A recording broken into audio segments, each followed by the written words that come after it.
Hello. ആ എവിടെ ഉള്ള ഇജ്ജ്? ഞാനിവിടെ പുറമ്പത്തുണ്ട്. ഞാൻ അങ്ങനെ പേപ്പറൊക്കെ വെച്ച് ഇവിടെ ഇരിക്കുകയാണ്. തന്നെ ഇജ്ജ് വന്ന നമ്മളെ പിന്നെ ആ ചെറുക്കൻ അവിടുന്ന് ആ പൈസ അവിടെ കട വിറ്റ കായ് ഇങ്ങോട്ട് കൊടുത്തയച്ചിട്ടുണ്ട് കാതിറേജിന്റെ അവിടേക്ക്. ആ അപ്പൊ അതൊന്ന് വാങ്ങിക്കൊണ്ടിരണ എനിക്ക് പറ്റുമോ? ആ എന്നാ ഞാൻ പോയിക്കോളാം. കാതറാജിന്റെ അടുത്താ? ആ അത് ശ്രദ്ധിച്ച് കൊണ്ടുവരണ. അത് രേഖയില്ലാത്ത പൈസയാണ് കേട്ടാ. തോനണ്ടാ? ആ അത് കുറച്ചുണ്ടാവും. 10 ഉറുപ്പുണ്ട് കേട്ടാ. ആ ആ എന്നാ അജിണ്ട് വാ, ഞാണ്ട് വരാം. Hello hello. ആ അലിഭായി, നിങ്ങളെവിടെ ഉള്ളത്? ഞാനിവിടെ ഈ ഹൈദറിന്റെ കാട്ടിലുണ്ട്. ആ എന്നാ നമുക്ക് നേരിട്ടൊന്ന് കാണണം. നിങ്ങൾക്ക് ചെറിയ നമുക്കൊരു കൊണുള്ളൊരു ചെറിയ പരിപാടി ഉണ്ട് ഒത്തു വന്നിട്ട്. ആയിക്കോട്ടെ, ഞാൻ വരാം. നിങ്ങളിപ്പോൾ കാണൂലേ? ആ ഒപ്പം കാണാം. ആ അത് നേരിട്ട് പറയാം. എന്നായിക്കോട്ടെ, ഞാൻ വരുന്നുണ്ട് കേട്ടോ. ഓക്കെ. അവിടേക്ക്. ആ എന്നിട്ട് ബാട ചങ്ങായി എത്ര നേരമായി എന്നെ കാത്തു നിൽക്കുന്നുണ്ട്? അതല്ലേ, ഞാൻ വേറെ ഒരു വൈക്ക് വേറെ പറഞ്ഞ നേരം വെളുക്കുമ്പോ എനിക്ക് എന്നും 8 മണിയാകുമ്പോ ഇങ്ങോട്ട് വരണം എന്നുള്ള അറിയില്ലേ? അല്ലാന്ന് ഞാൻ പെരീത്തെ ചെറിയ ചുറ്റുപാടുണ്ടായിരുന്നു. ഇതൊരു കാര്യം ചെയ്യും, വാവുട്ടിന്റെ അവിടെയാണ് ആ കായ് വന്നിട്ടുണ്ട്. അത് ഒരു ചെവി അറിയാതെ അങ്ങോട്ട് മാങ്ങിയോണ്ട് ഇങ്ങോട്ട് പോര്. മനസ്സിലായി? വളരെ ശ്രദ്ധിക്കണം. അതൊരു കവറിലിട്ട് അത്ര തന്നെ ഉണ്ടാവുള്ളൂ. അപ്പൊ അത് മാങ്ങിക്കാണ്ട് ഒന്ന് വേണ്ട വാ, ഞാൻ ഇവിടെ തന്നെ ഉണ്ടാവും.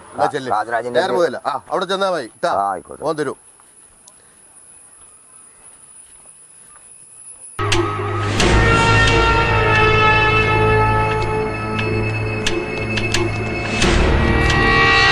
ഹലോ അൽക്കാക്ക.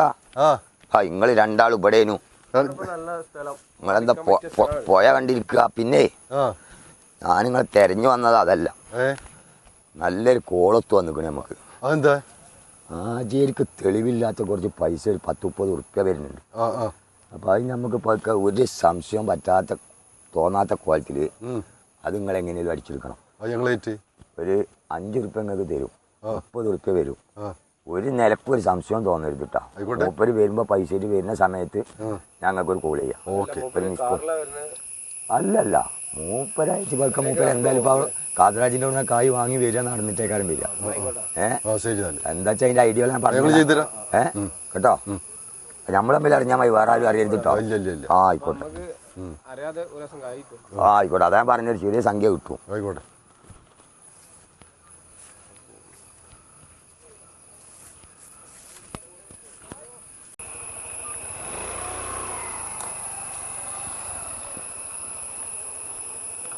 ഹലോ അലിക്കാക്ക. മൂപ്പര് ഹൈദരാബാദിന്റെ വരിയൊക്കെ പോയിക്കണേ. ആ വൈക്കൊന്ന് ഇട്ട് പിടിച്ചാൻ പറ്റിയ സ്ഥലമാണത്. ആയിക്കോട്ടെ. അത് നിങ്ങൾ ക്ലിയർ ആക്കൂല? ഞാൻ ഒന്നും പറഞ്ഞല്ലോ. വേണ്ട വേണ്ട, അവിടെ പോണ വൈക്കൊന്ന് ശരിയായി കളിച്ചാ.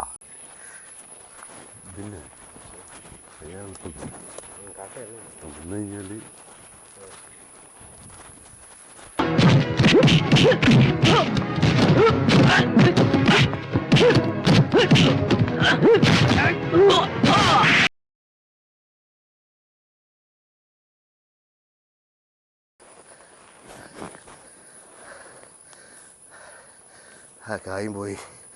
ഏതാണ് ഇപ്പം ആ പഹേരുന്ന് ആർക്കറിയാം. വല്ലാത്തൊരവസ്ഥയുള്ള അത് ആണിനൊന്ന് കണ്ടോക്കട്ടെ.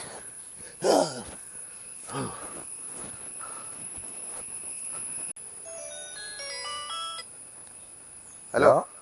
ആ നാണി ഇജ്ജ് ഇവിടെ ഉള്ളത്? ഞാനിവിടെ സന്ധിന്റെ വീടിൽ പേപ്പർ നോക്കിയാണ്ടിരിക്കുക തന്നെ. ഇങ്ങോട്ടൊക്കെ വേറൊരു സംഭവം ഉണ്ട്. ഇപ്പൊ ഇജ്ജ് ഇവിടെ ഉള്ള എന്നെ നേരിട്ട് കാണണം, എന്നാലേ ഇപ്പൊ പറയാൻ പറ്റുള്ളൂ. അതേ, ഞാൻ സമത്തിന്റെ പീടിയിലുണ്ട്. ബൈക്കിൽ ഒരു സംഭവം ഉണ്ടായി, ഞാൻ വന്നിട്ട് പറയാം. ഞാൻ വരാം. ആ ഇവിടെ എന്താ ഇങ്ങോട്ടൊക്കെ ആ കഥ ഒന്നും പറയണ്ട. ആ കായേറ്റ് പോകുമ്പോഴേ 2 പഹന്മാരെ തട്ടിപ്പറിച്ചു. ഒരു തടിമാടനും ഒരു മോറ് മറിച്ചുകൊണ്ട് എനിക്ക് ആളെ മനസ്സിലായിട്ടില്ല. മനസ്സിലായി? ആരാന്ന് എനിക്കൊരു പിടുത്തം കിട്ടിയില്ല. അപ്പൊ നമ്മളിപ്പോ എന്താ ചെയ്യണത്? അത്യാവശ്യം മേനൊക്കെ ബാനയിക്കണം. അത് കേസ് കൊടുത്താലോ? ആദ്യം ആശുപത്രിയിൽ പോയി കേസ് കൊടുത്താലൊക്കെ വലിയ പ്രശ്നക്കാരത്. അങ്ങനത്തെ പൈസയും കൂടിയല്ലേ.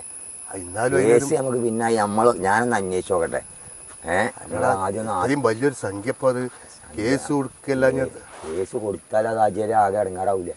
രേഖയില്ലാത്തോണ്ട്. രേഖയില്ലാത്തോണ്ട് അതിനെന്തേ രേഖ ഉണ്ടാക്കാൻ പോകും. നമുക്ക് എന്തെങ്കിലും നമുക്ക് നോക്കാൻ ആക്കത്തില്ല. ആദ്യം നിങ്ങളൊന്ന് ആസ്പത്രിക്ക് പോയിക്കോളി. ആദ്യം ഡോക്ടറെ അടുത്തൊന്ന് അത് ആരാന്നൊന്ന് അന്വേഷിച്ചോ? അത് ഞാൻ അന്വേഷിക്കാം. ആദ്യം നിങ്ങളൊന്ന് ആസ്പത്രിയിൽ പോയി തടി ഉണ്ടെങ്കിൽ കായ് പിന്നെ ഉണ്ടാക്കാലോ. പോയിട്ട് ഞാൻ പോരാ, ഞാൻ ആക്കി തരാം. ആ ഹോസ്പിറ്റലൊന്ന് പോയാണ്ടേ അത് നോക്കുക. നിങ്ങളെവിടെ? ഞങ്ങളിപ്പോ ഈ പോയിന്റ് ഒക്കെ എത്തുന്നുണ്ട്. പണി സാറായിട്ട് നടത്തിങ്ങളില്ലേ? ആ നടത്തി. ആ അതൊക്കെ ഞാൻ അറിഞ്ഞു. ആദ്യം ഒരു ആസ്പത്രിക്ക് അന്വേഷിക്കണം, കേസ് കൊടുക്കണമൊക്കെ പറഞ്ഞിരിക്കണം. പക്ഷേ അതിനൊന്നും ഞാൻ അയക്കൂല, പ്രശ്നമാക്കണ്ട. നിങ്ങളവിടെ ഞാൻ വരാം. നിങ്ങൾ പൈസ നിർത്താളിട്ടോ. ആയിക്കോട്ടെ. നിങ്ങൾ 5 രൂപ നിർത്താളി, ബാക്കി പൈസ അടക്കി ഞാൻ വരാം. ആ ആയിക്കോട്ടെ. ആ ചങ്ങ ഇപ്പൊ വരും ഇപ്പൊ വരും കേട്ടാ, വരാതെ കൂലല്ല, ഇപ്പൊ വരും. നിങ്ങൾ ഇവിടെ ഈ പോയിൽ ഇങ്ങനെ കള്ളന്മാരമായി നിങ്ങളെ കാത്തിക്കാണ്. തെരഞ്ഞാണ്ട് അപ്പുറത്തൊക്കെ ഇറങ്ങി. നിങ്ങൾ പോയിൽ എന്ന് പറഞ്ഞപ്പോ ഇവിടെ സ്ഥലമാണ്, ഇതാണ് അറിയില്ല. നിങ്ങൾ പൈസ എടുത്തോ? നിങ്ങൾ 5 എടുത്താളി. ഇതാ നീ വേറെ വണ്ടിയും വലിയൊന്നും ഉണ്ടാവില്ല കേട്ടോ, അതിനെപ്പറ്റി നിങ്ങൾ പേടിച്ചിട്ടുണ്ട്. അത് അല്ല, നിങ്ങൾ 5 തന്നെ എടുത്തിട്ടുള്ളൂ. ആയിക്കോട്ടെ. അല്ലേ ഇത് നമ്മള് മാത്രമേ അറിഞ്ഞു സാറേട്ടാ. ആയിക്കോട്ടെ. ആ പരിപാടി എന്തുണ്ടെങ്കിലും നമ്മൾ പറയും. ആയിക്കോട്ടെ. ഓക്കെടാ.